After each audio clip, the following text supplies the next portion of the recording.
So I have with me now Mr. Felipe Bayón, CEO Ecopetrol. Welcome to Abu Dhabi and to ADIPEC. The session we just witnessed is upstream challenges and opportunities in a future of growing demand and lower carbon. What was the main talking points and messages you delivered there? So I think the main topic I would say is how do we ensure that we keep providing the energy either through the petrols or the petchems or the diesel or even the gas or the electrons. But overall, all of the forms of energy will be part of the mix going forward. And Dr. Sultan was saying recently, maximum energy, minimum emissions. And in that sense, the upstream has a very massive role to play. So how do we continue to provide the hydrocarbons going forward? The economies are recovering worldwide, whilst we continue to walk in the energy transition and overall to reduce emissions as a whole, industry, and the big role we need to play within our own countries and regions and with our communities. In that direction, what actions or policies are needed to continue producing the energy the world requires for growth and everything? So I think in investments going up, at least in the case of Ecopetrol in the region, we're recovering from COVID. Very, very harsh conditions.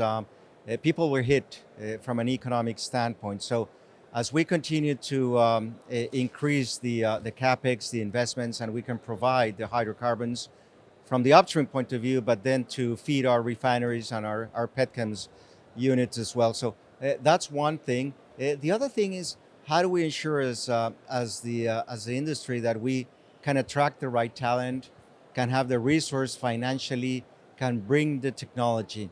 And at the end of the day, we continue to be a source of revenue, a source of good quality energy, affordable energy, allow people to have the access to the energy whilst we continue to lead on the energy transition. So big challenges, and the conversation in the forum was also around all of the opportunities that we have as an industry. A lot of companies now are moving towards, they're not oil companies, they are energy companies. How is Ecopetrol is doing in this regard, and where do you see the opportunities, especially in the region? So we're actually a diversified energy company. We have oil and gas exploration, production, refining, transportation. We want to become a gassier company, so there's a lot of investment going into gas. We've had some recent discoveries offshore Colombia, very, very promising.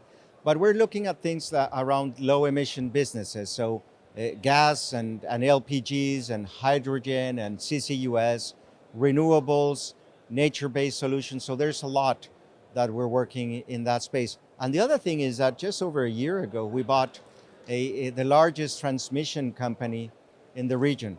So it's 48,000 kilometers of high voltage transmission lines and a company that virtually touches 200 million people in Latin America. So we've moved all the way from oil and gas molecules to electrons.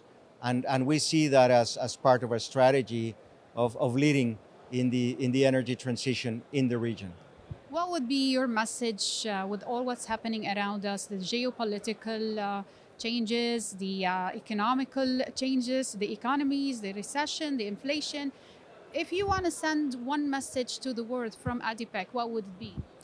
There's been an invitation by Dr. Sultan, the CEO of ADNOC. We as an industry have the opportunity as we go into COP28 next year here in Abu Dhabi to show that we can lead, that we are at the forefront of using technology to help with climate change, with the energy transition, and also for better connect, I'd say, with our constituency, our stakeholders, the communities, the young people in our different countries and regions. And I think we have a great opportunity to showcase what we do, more importantly, to listen to each other, to have deep dialogue and communication, and see that all of us jointly can work in ensuring that transition is a reality and that we continue to make progress.